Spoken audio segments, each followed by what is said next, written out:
Bueno, hermanos, el texto que queremos observar hoy está en Juan capítulo 6, así que pueden acompañarme a la lectura de los versículos 48 al 59. El pan de vida podría ser un título para este texto. Vamos a leer Juan capítulo 6, versículos 48 al 59. Dice ahí: Yo soy el pan de la vida. Los padres de ustedes comieron el maná en el desierto y murieron. Este es el pan que desciende del cielo, para que el que coma de él no muera. Yo soy el pan vivo que descendió del cielo. Si alguien come de este pan, vivirá para siempre. Y el pan que yo también daré por la vida del mundo es mi carne. Los judíos, por tanto, discutían entre sí, diciendo: ¿Cómo puede éste darnos a comer su carne? Entonces Jesús les dijo: En verdad les digo, que si no comen la carne del Hijo del Hombre y beben su sangre, no tienen vida en ustedes. El que come mi carne y bebe mi sangre, tiene vida eterna, y yo lo resucitaré en el día final, porque mi carne es verdadera comida, y mi sangre es verdadera bebida. El que come mi carne y bebe mi sangre, permanece en mí y yo en él. Como el Padre que vive me envió, y yo vivo por el Padre, asimismo el que me come, él también vivirá por mí. Este es el pan que descendió del cielo, no como el que los padres de ustedes comieron y murieron. El que come este pan vivirá para siempre. Esto dijo Jesús en la sinagoga cuando enseñaba en Capernaum. Hermanos, vamos a orar. Señor, te damos gracias por tu palabra y te damos gracias porque con tu ayuda podemos entenderla, interpretarla y aplicarla en nuestras vidas para tu gloria. Por favor, Señor, ayúdanos en eso en este momento. Amén.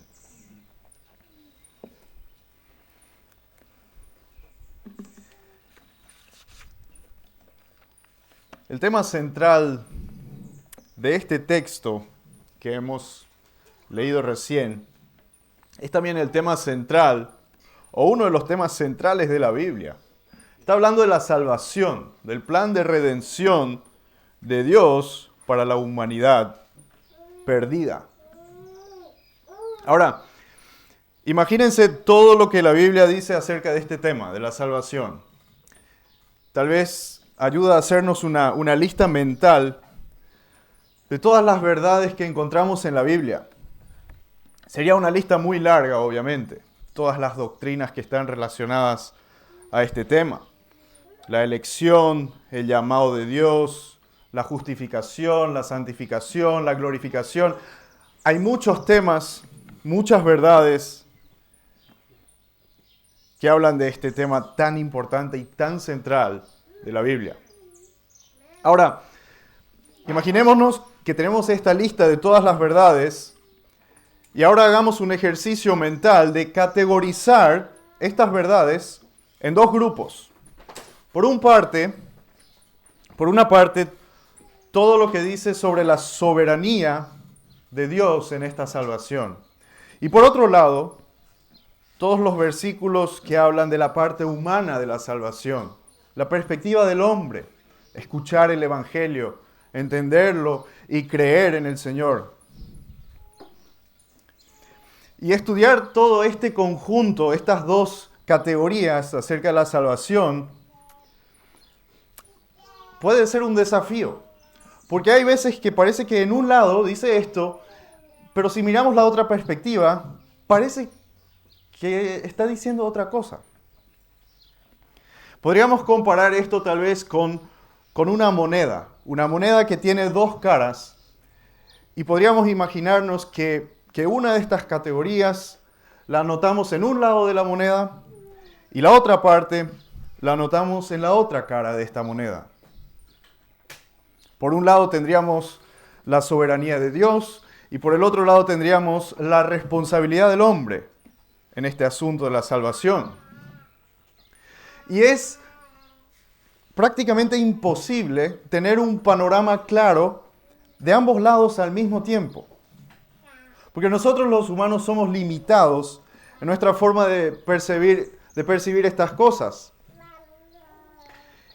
Y en ocasiones estudiamos pasajes que revelan mucho de un lado de esta moneda. Por ejemplo, de la soberanía, en el último sermón, se van a acordar que hemos estudiado pasajes como 6:44, donde dice, nadie puede venir a mí si no lo trae el Padre que me envió. Y tenemos muchos, pero muchos pasajes en la Biblia que irían en esta categoría, que irían en este lado de esta moneda. Tenemos versículos ya en el Antiguo Testamento, Jonás 2:9, donde dice, las salvaciones del Señor. O, cuán bienaventurado es aquel que tú escoges y acercas a ti para que more en tus atrios. Salmo 65:4. También leemos en Ezequiel, por ejemplo, que Dios está hablando de dar un corazón nuevo. Está hablando de darles un espíritu nuevo dentro de ustedes. Está diciendo eso a su pueblo. Que va a sacar el corazón de piedra y va a poner un corazón vivo, un corazón de carne. También en el mismo capítulo que estamos estudiando, en Juan, aquí tenemos numerosos versículos que hablan de la soberanía de Dios en la salvación. Tal vez recuerdan pasaje de Juan capítulo 1, pueden ir a acompañarme en los versículos 12 y 13. Ahí dice el texto, pero a todos los que lo recibieron les dio el derecho de llegar a ser hijos de Dios, es decir, a los que creen en su nombre, que no nacieron de sangre, ni de la voluntad de la carne, ni de la voluntad del hombre, sino de Dios. Nacieron de Dios. Dice explícitamente que no nacieron de la voluntad del hombre, de la voluntad de la carne. También hay otros versículos, hace poco leímos, todo lo que el Padre me da, vendrá a mí. Y al que viene a mí, de ningún modo lo echaré fuera. Juan 6:37.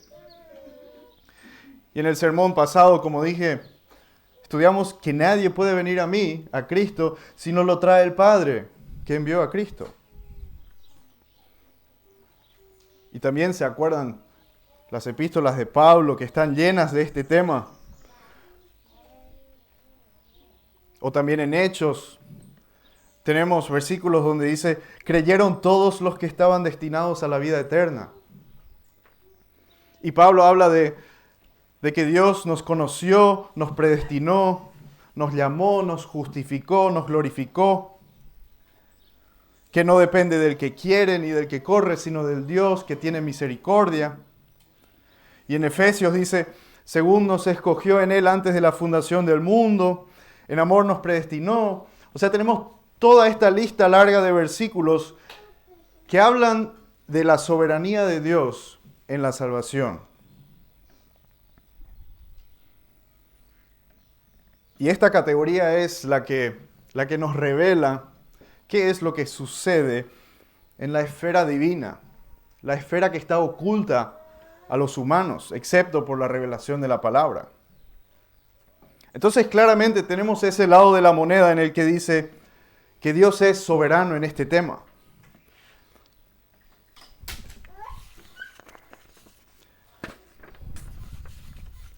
Tal vez se acuerdan cuando Natanael predicó los versículos 39 y 40 de este mismo capítulo, como estos dos temas, cómo están unidos.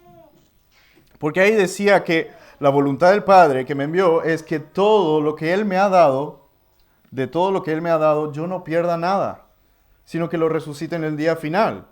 Claramente esa es la parte de la soberanía de Dios. Pero en el versículo 40 leemos con una estructura similar, porque esta es la voluntad de mi Padre, que todo aquel que vea al Hijo y cree en Él tenga vida eterna, y yo mismo lo resucitaré en el día final. O sea, en ese mismo lugar, pero al otro lado de la moneda, está la responsabilidad del hombre de ir a Cristo y de creer en Él. La primera parte declara la voluntad soberana de Dios. Y la segunda parte muestra la parte visible desde la perspectiva humana. Nuestra reacción es creer en el Hijo. Ahora, es difícil, como dije, es difícil analizar estas dos verdades, una al lado de la otra, porque tenemos una visión limitada. Y lo que hacen muchos, lastimosamente, es agarrar una parte de estas doctrinas para destruir otra parte de otras doctrinas. Pero como con una moneda de dos caras, no podemos cortar la parte de una cara sin que la otra parte de la cara se vea afectada por esto. Porque ambos lados están en la Escritura. Y el texto de hoy es diferente en este sentido en comparación con el texto que vimos la última semana. Porque aquí nosotros leemos que nosotros debemos creer en Jesús para tener vida eterna. Vemos aquí la reacción que Dios exige de nosotros. Somos llamados a actuar, a reaccionar a esta palabra, a estas verdades que Jesús está predicando. Y en el último versículo que desarrollamos la vez pasada dice, en verdad les digo, versículo 47, en verdad les digo, el que cree tiene vida eterna. Entonces, claramente hoy, al estudiar este texto, no vamos a ignorar todas las verdades que leímos antes. Pero tampoco vamos a distorsionar los versículos que tenemos hoy aquí con versículos de otras partes de la Biblia que no encajan en este tema. Este texto hoy que hemos leído nos indica claramente que hay un llamado al hombre a creer en Jesús, a confiar en Él como Salvador, como Señor en nuestras vidas. Así que veamos como introducción un poco del contexto en el cual está este texto que hemos leído. Estamos en el capítulo 6, obviamente. Ya hemos dicho varias veces cuál es la situación inicial o al inicio del capítulo 6, donde tenemos un momento en el que Jesús está como en el mejor momento de su ministerio. Es súper famoso, está haciendo muchos milagros, tiene muchos seguidores, diríamos hoy, y las multitudes lo persiguen. Y inclusive vemos que tiene como un potencial político también, todo este éxito, ¿no? La gente quiere hacerlo rey. Ahora, Juan no da todos los detalles de este contexto, no habla de todos los milagros y todos los sermones que hizo en estos meses anteriores a lo que ocurre en el capítulo 6. Pero sí tenemos aquí en el capítulo 6 como una clara transición de un estado a otro estado. Porque Jesús pasa de ser el famoso, el querido maestro, por la mayoría por lo menos, seguido por las masas, con muchos discípulos, pasa de ese estado a un estado en el que es abandonado por la mayoría. Capítulo 6, versículo 66, dice, como resultado de esto, muchos de sus discípulos se apartaron y ya no andaban con él. O sea, Jesús pasa de un momento de mucha fama, donde Él da pan físico a las multitudes, gradualmente pasa a otro tema en el que Él presenta el pan espiritual, que sería Él mismo. Y es ahí cuando las multitudes lo abandonan. Y ese es el contexto en el que tenemos el texto de hoy. Jesús hizo, al inicio del capítulo 6, un milagro material visible, la multiplicación de los panes, para mostrar ahora el milagro espiritual invisible que resulta en vida eterna. Ese es el contexto de los versículos que estamos estudiando. Estamos en la parte del milagro espiritual. Jesús ya no está hablando del pan físico que llena los estómagos. Está hablando del pan espiritual que Él mismo es.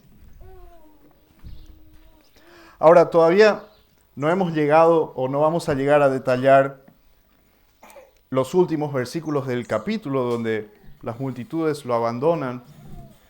Pero sí, ya hemos visto en el transcurso de este capítulo que la gente lo sigue con falsas intenciones. Lo siguen por la comida. Murmuran los líderes judíos porque rechazan su deidad. Y al final del capítulo, incluso sus discípulos lo abandonan porque no pueden soportar su predicación. Ellos no quieren creer esta verdad difícil de que necesitan un sacrificio para sus pecados.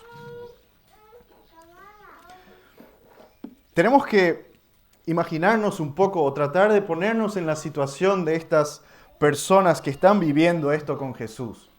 Imagínense, estos judíos ya estaban varios siglos después de regresar del exilio y seguían dominados por otra nación. Seguía siendo un pueblo dividido. Estaban peleados entre sí. No había profetas en este tiempo. O sea, habían transcurrido unos 400 años sin profeta en esta nación. Y estaban esperando al Mesías, al Salvador de su nación. Ahora, cuando viene Juan el Bautista, claramente un profeta, es como que se activan las alarmas, ¿no? Es como que la historia vuelve a agitarse un poco. Y este profeta después es seguido por otro personaje interesante que hace milagros. Finalmente, por fin, nuevamente hay milagros en Israel. Vamos a adelantarnos un poco al capítulo 7, versículos 31. Y miren a la conclusión a la que llega la gente luego de ver todos estos milagros de Jesús. Dice ahí en Juan 7, 31, pero muchos de la multitud creyeron en él y decían, cuando el Cristo venga, ¿acaso hará más señales que las que éste ha hecho? O sea, el pueblo claramente veía que Dios estaba detrás de este nuevo personaje que estaba ahí en el escenario, por así decirlo, que se había hecho famoso. Claramente ellos veían que Dios estaba detrás de él con todos esos milagros. Pero ellos pensaron, bueno, por fin vino el Salvador prometido. Ahora ya no habrá hambre. Ya no habrán impuestos para otras naciones. Ya no seremos una nación dividida. Ahora no creo que todos quieran eso, hayan querido eso, pero por fin habrá paz otra vez en Israel. Y seguramente muchos pensaron también, bueno, ahora por fin podremos destruir a todos los gentiles con el ejército celestial de nuestro Dios. Seguramente muchos pensaron así también. Pero este personaje que aparece en la escena, este Jesús, una persona que no estudió, que no viene de una familia de nobleza, digamos, no es importante, viene de un lugar pequeño, insignificante. No hay nada de especial en él. Claro, hacía muchos milagros, está bien, pero dice cosas rarísimas, como deben comer mi carne, deben beber mi sangre para vivir. Y él habla de entregar su carne para la vida del mundo. Todos estaban emocionados con lo que hacía Jesús, pero no con lo que predicaba, porque era difícil de creer. Estaban ciegos a estas revelaciones que ya los profetas habían hablado de él. Esta era una verdad difícil de aceptar, porque eso implica la necesidad de admitir que vos necesitas un sacrificio por tus pecados. Lo que Jesús estaba predicando era una verdad no deseada, porque ellos querían victoria sobre otros pecadores. Ellos no querían victoria sobre su propio pecado. Querían condenar a otras naciones. No reconocían que ellos mismos merecían ser condenados. Así que este es un poco el contexto en el que están estas personas. Este es el contexto en el cual está el texto ahí en el capítulo y cómo esto encaja en el tema general de la Biblia. Ahora, creo que no es muy difícil ver que el tema central de este texto es que debemos creer en Cristo para tener vida eterna. El tema central del texto que leímos es que tenemos que creer en Cristo para tener vida eterna. Ahora, muchos, como me pasó a mí también, la primera reacción es, y bueno, sí, es la verdad, ya lo sé, no es nada nuevo. No es tan desafiante estudiar este tema, porque ya lo entiendo, ya lo creo, lo he escuchado desde que era pequeño, ya lo sabemos, es evangelio básico. ¿Por qué vamos a esforzarnos? ¿Por qué vamos a querer estudiar o tratar de profundizar esto si es tan simple y fácil y básico? Es como que nuestro cerebro quiere apagarse automáticamente cuando pensamos que entendemos ya un tema. Somos haraganes. Pero hermanos, no seamos así. Recordemos que vamos a alabar al Señor, como dice Apocalipsis, por los siglos de los siglos, por lo que Él ha hecho, por el sacrificio que ha hecho por nosotros. Así que hagamos un esfuerzo en profundizar lo que ya sabemos y lo que ya creemos sobre este tema para glorificar al Señor. Hagamos un esfuerzo. Bueno, el texto comienza diciendo, si tomamos del 47, en verdad les digo, el que cree tiene vida eterna. Luego dice, yo soy el pan de la vida. Yo soy el pan de la vida. Fíjense que no dice, yo soy el pan de la felicidad. Tampoco dice, yo soy el pan de la sabiduría. No dice, yo soy el pan del poder o de la majestad. ¿Qué nos serviría todo eso sin vida? Un hombre rico que muere ya no es rico. Un hombre sabio que muere ya no es sabio. Un hombre poderoso que muere ya no es poderoso. Y un hombre feliz que muere deja de ser feliz. La muerte, hermanos, es nuestro mayor problema. En Romanos 5:12 leemos, por tanto, tal como el pecado entró en el mundo por medio de un hombre, y por medio del pecado la muerte, así también la muerte se extendió a todos los hombres, porque todos pecaron. La muerte es nuestro mayor enemigo, nuestro mayor problema. Claramente entendemos que hay una relación entre la muerte y el pecado, pero en el texto de hoy no se menciona el pecado, pero sí se menciona la muerte. Fíjense, versículo 49, Jesús dice, los padres de ustedes comieron el maná en el desierto y murieron. Murieron. ¿Por qué nos interesa la vida eterna? ¿Por qué es más importante que Jesús sea el pan de la vida más que cualquier otra cosa? La respuesta es, porque es lo que más necesitamos. Estamos muertos. El hombre natural que no conoce a Cristo está muerto. Ese es su estado natural. ¿Qué te sirve ver y participar en todos los milagros que el pueblo experimentó en el desierto si tu vida termina con la muerte? ¿Qué te sirvió haber comido ese maná que cayó milagrosamente del cielo si sí o sí vas a morir? Pablo decía a los corintios, si Cristo no ha resucitado, la fe de ustedes es falsa, todavía están en sus pecados. Y después dice, si hemos esperado en Cristo para esta vida solamente, somos de todos los hombres los más dignos de lástima. O sea que, si no hay resurrección, si la vida es esta parte nomás aquí en la tierra, este breve tiempo, entonces nada tiene sentido. Todo es vanidad si no hay vida eterna. Riqueza, poder, fama, nada de eso sirve.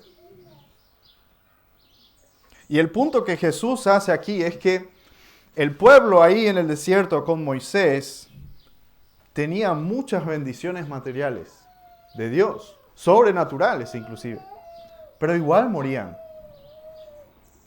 Igual morían. Jesús se compara con el maná del desierto.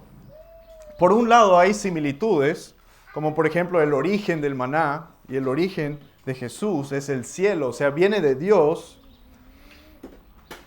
Pero la gran diferencia es el resultado. El maná en el desierto no tenía poder para dar vida eterna. Si bien era una sombra del verdadero maná que iba a venir, que es Cristo, pero ese maná no era perfecto. Era solo algo material. No era alimento espiritual. Ahora, Cristo, por otro lado, sí es perfecto. Y Cristo sí es nuestro alimento espiritual. Pero el texto aquí, en Juan 6, no nos dice directamente, yo soy el alimento espiritual de ustedes. Sino que Jesús emplea una metáfora. Está hablando en sentido figurado.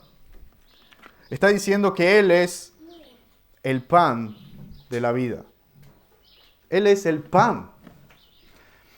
Ahora la pregunta que tenemos que hacernos es, pero ¿cómo es que Él puede decir que es pan? ¿Eso es literal o qué significa eso? ¿Está hablando de pan literal? Y nosotros diríamos, obviamente que no. Obvio que no, está hablando en una metáfora, un sentido figurado o figurativo. Pero es una lástima que tengamos que aclarar esto, porque hay muchos y muchos en la historia de la iglesia, e incluso hasta el día de hoy, que están malinterpretando estos versículos. Pero claramente no es literal. Un argumento de todos los que podríamos hacer es que, miren, versículo 57, Él dice, yo vivo por el Padre, y asimismo el que me come, Él también vivirá por mí. ¿Acaso Jesús comió al Padre? No, claramente no. Es imposible. El Padre lo envió, lo volvió a recibir, lo glorificó. Claramente Jesús está hablando no en sentido literal, sino que está hablando con una metáfora. Y es una lástima que tengamos que hasta explicar eso, pero hay millones de personas que lo siguen malinterpretando. Incluso la gran parte de este grupo lo conectan directamente con la cena del Señor. Y dicen, miren, aquí hay un ejemplo donde dice que Él es carne, que Él es pan. Pero este texto no tiene relación alguna, o no tiene relación directa con la cena del Señor. La cena del Señor es para cristianos. Es algo que hacemos para poner en nuestra memoria lo que Jesús hizo por nosotros. Pero lo que Jesús está diciendo aquí, el pan que Jesús está ofreciendo aquí es para pecadores, para gente que está perdida. Entonces tenemos que preguntarnos, ¿por qué Él empleó el pan en esta ocasión como una metáfora de sí mismo? Porque Él dice, yo soy el pan de la vida, este es el pan que descendió del cielo, el pan que yo daré por la vida del mundo. Y después al final otra vez, este es el pan, el que come este pan vivirá para siempre. ¿Por qué usó esta comparación con el pan? Y quiero darnos 4 razones de por qué esta es una buena ilustración, una buena forma de representarse a sí mismo. En primer lugar, está la necesidad. El pan es necesario para vivir. Nosotros necesitamos el pan o el alimento para vivir físicamente, en lo material. Y así también necesitamos a Cristo para vivir espiritualmente. En el desierto vimos, bajo Moisés ahí, el pueblo estaba muriendo. O sea, necesitaba comida física, comida real. Y Dios les dio pan físico. De la misma forma, en lo espiritual también nosotros necesitamos alimento. Y Cristo es nuestro alimento. Cristo es lo que necesitamos. Así que ese es el primer punto por el que esta es una buena comparación. La necesidad. El segundo argumento es que el pan debe ser comido. Uno debe agarrarlo, comerlo, para que entre en nuestro organismo. De nada sirve mirar nomás el pan. Uno puede morir de hambre mirando un pedazo de pan. Si yo no estoy dispuesto a comer, a interiorizar ese pan y dejar que ese pan entre en mi organismo para darme vida, entonces no podré aprovechar los nutrientes que tiene el pan. No podré obtener lo que necesito para vivir. De la misma forma, el pan que Dios nos envió, Cristo, Él es nuestro alimento espiritual. Ese sacrificio perfecto que dio su vida para dar vida a pecadores, eso lo tenemos que interiorizarnos, tenemos que apropiarnos de su obra. Tenemos que tomarlo y agarrarlo, agarrar esa gracia que está ahí disponible. Y solo con las manos vacías podemos recibirla. Tenemos que tomarla e interiorizarla en nuestro corazón. Y en todo lo que somos debe fluir esa vida que obtenemos al acercarnos a Cristo. Como dice en Juan 7:38, el que cree en mí, como ha dicho la Escritura, de lo más profundo de su ser brotarán ríos de agua viva. O sea, claramente esta ilustración es muy buena porque ese pan no me sirve si solo lo estoy observando, si solo estoy mirando, qué lindo sería comer. No, tenemos que comer realmente, tenemos que creer realmente y confiar en Cristo. No simplemente reconocer que sí, ahí está, yo creo que es el Hijo de Dios, sí, yo creo que va a juzgar. Eso no es suficiente para obtener la vida eterna. Hablamos de la necesidad, hablamos de comer, y ahora hablemos del tercer punto, que es el hambre. El que come porque tiene hambre. Hermanos, el que no viene a Cristo no tiene hambre espiritual. En el versículo 35, Jesús dijo, el que viene a mí no tendrá hambre, y el que cree en mí nunca tendrá sed. O sea que antes de ir a Él tuvo hambre y tuvo sed. Y Él sacó esa hambre y esa sed. El mundo está muriendo de hambre, pero no lo sabe. Está disfrutando una comida envenenada, por así decirlo, que lleva a la muerte. Pero lo que realmente necesita el mundo es verdadera comida. Y el que quiere esa verdadera comida, el que tiene un corazón que desea esa pureza, esa santidad, esa paz con Dios, esa persona que tiene hambre puede ir a Cristo. Ahí está Cristo. Hermano, el día es hoy para ir a Cristo. No esperes más. Si hay hambre en tu interior, Cristo es la comida que necesitas. Ahora, el cuarto punto por el que es una buena comparación es que comer pan o comer cualquier cosa es un acto individual. Nadie puede comer por vos. Vos tenés que comer tu porción. Nadie puede comer tu parte para que vos seas nutrido. Y tú no puedes comer para otro. Cada uno tiene que comer para sí mismo. Y con la fe es así también. Tú no puedes tener fe para otra persona. Y nadie puede creer en tu lugar para tu salvación. Es algo personal, es algo individual. No es que automáticamente sos salvo porque estás asociado en tal o tal iglesia o porque naciste de una familia cristiana. No, es un acto individual. Así como cada uno tiene que comer, cada uno tiene que creer en Jesús para obtener esa vida eterna. Ahora, hemos hablado sobre el pan, 4 argumentos o comparaciones por lo que es una buena metáfora.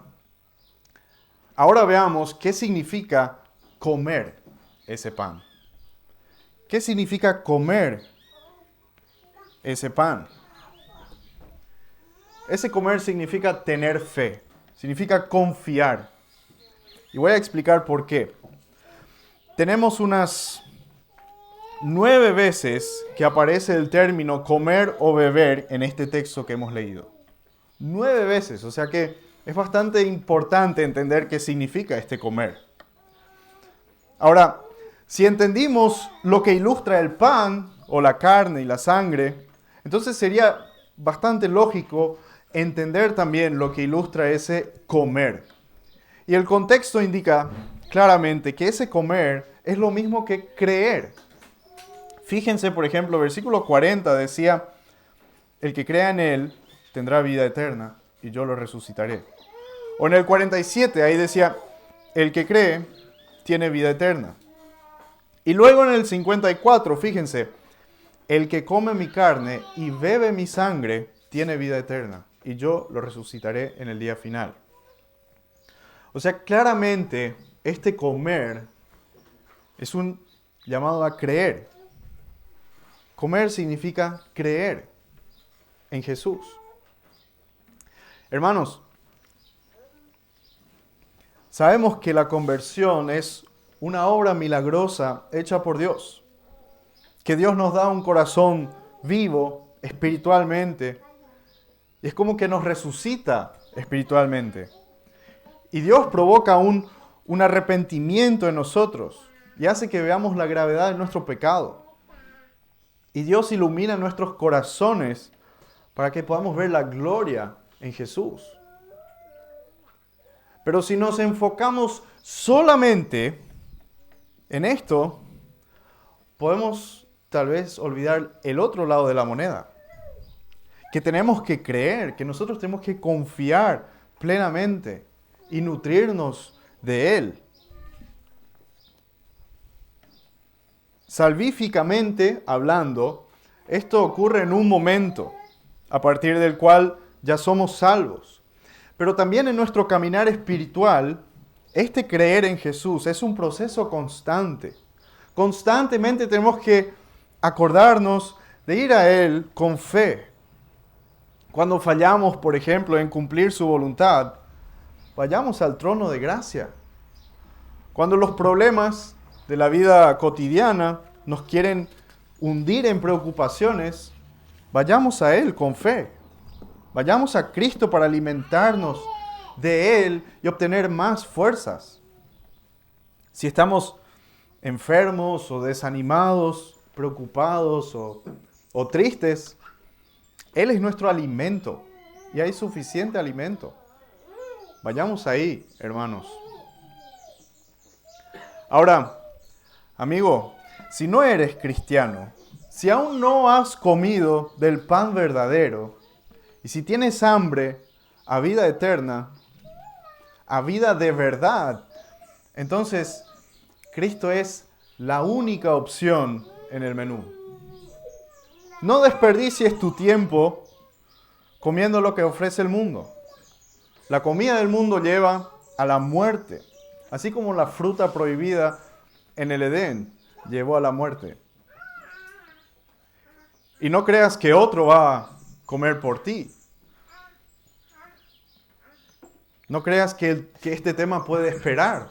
Tú no sabes si mañana vas a estar vivo. Hoy es el día de la salvación. Hoy este pan de vida está disponible para todo aquel que tiene hambre. Y lo que vas a recibir es vida eterna. Resurrección, dice, en el día final.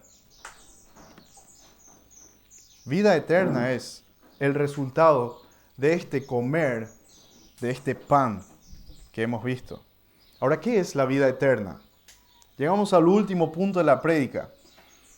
Hablamos del pan, hablamos de comer, y ahora veamos cuál es el resultado de todo esto. ¿Cuál es la promesa que recibimos si comemos este pan, si creemos en Cristo?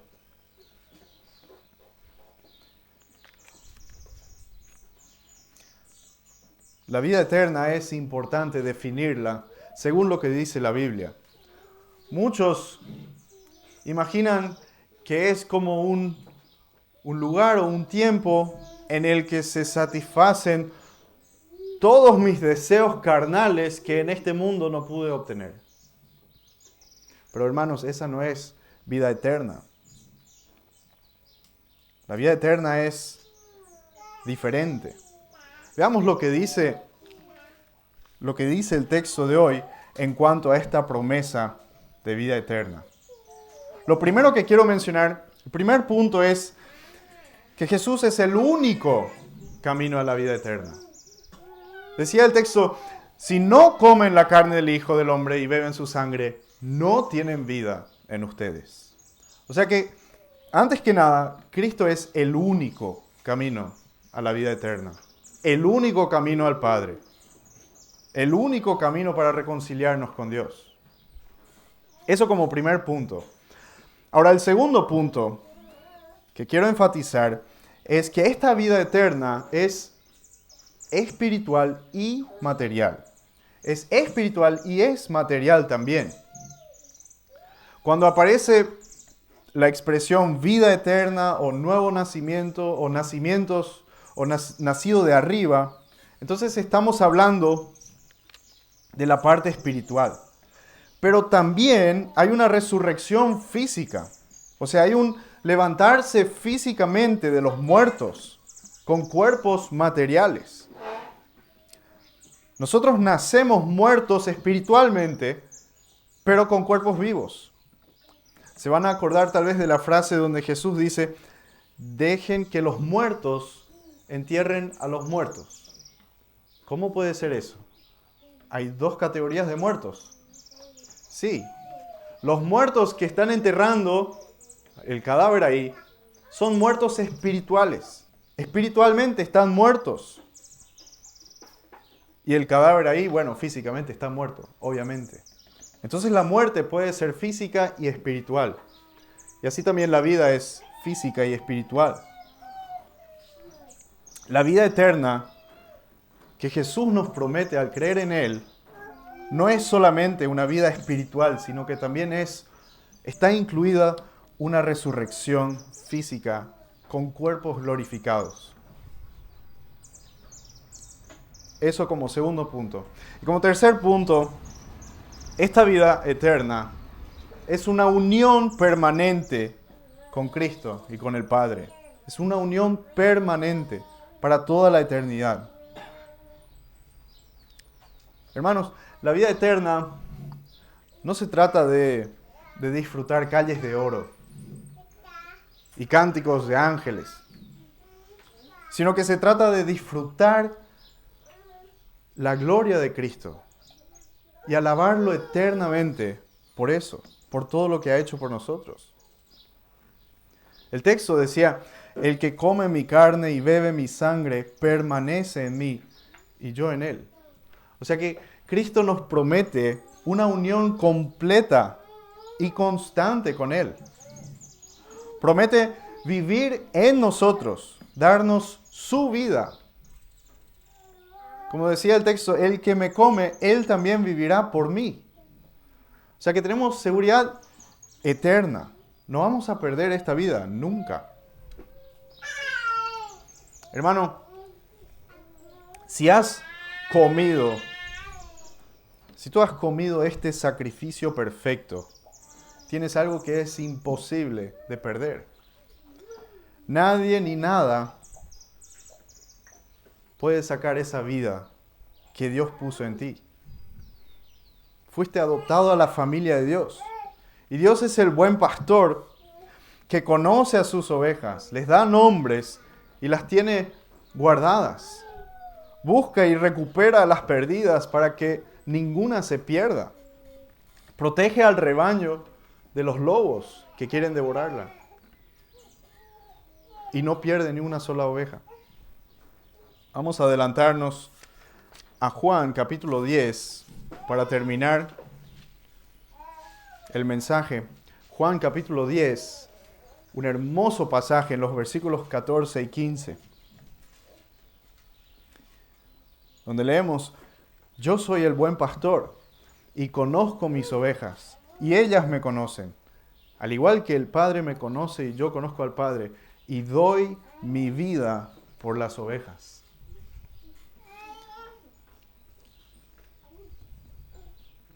Doy mi vida por las ovejas. Todo esto, este comer del pan que nos da vida eterna, es posible porque Cristo dio su vida por las ovejas. Ese es el tema del texto. El énfasis está en ese sacrificio, en ese dar de su carne que Jesús menciona ahí. Y probablemente sea ese el mensaje el que fue rechazado por las multitudes. Porque las multitudes no querían a alguien que pague por sus pecados, porque no pensaban que eran tan graves sus pecados. Muchos reaccionaron con incredulidad a lo que decía Jesús. Decían: ¿cómo puede darnos a comer su carne? Otros venían con falsos motivos. Cuando decía Jesús: me buscan porque han comido los panes y se han saciado. Venían por cosas materiales nomás. Otros querían aprovecharse nomás de la oportunidad, porque decía, iban a venir por fuerza a hacerle rey. Querían aprovechar el momento políticamente para sus intereses. Y una gran masa reacciona abandonando a Jesús luego de estas palabras. Dice el texto más adelante: dura es esta declaración, ¿quién puede escucharla? Y como resultado de esto, muchos de sus discípulos se apartaron y ya no andaban con él. Todos estos grupos reaccionaron con incredulidad a lo que Jesús estaba predicando. Pero hermanos, nosotros hemos reaccionado con fe. Hemos creído lo que Él dice, que su obra es suficiente para darnos vida eterna. Amén. Hermanos, vamos a orar. Señor Jesús, te damos gracias porque tú te diste como el pan que nos da vida eterna a nosotros. Gracias por acercarnos a ti, por darnos arrepentimiento, por habernos mostrado la gravedad de nuestro pecado y la terrible necesidad que teníamos cuando aún éramos tus enemigos, Señor. Gracias por salvarnos, gracias por darnos vida eterna, por esta hermosa promesa, y pedimos que esta nueva vida que tú nos has entregado pueda brotar también de nuestras vidas, que pueda dar fruto que te alabe a ti, Señor. Oramos eso en el nombre de tu Hijo amado. Amén.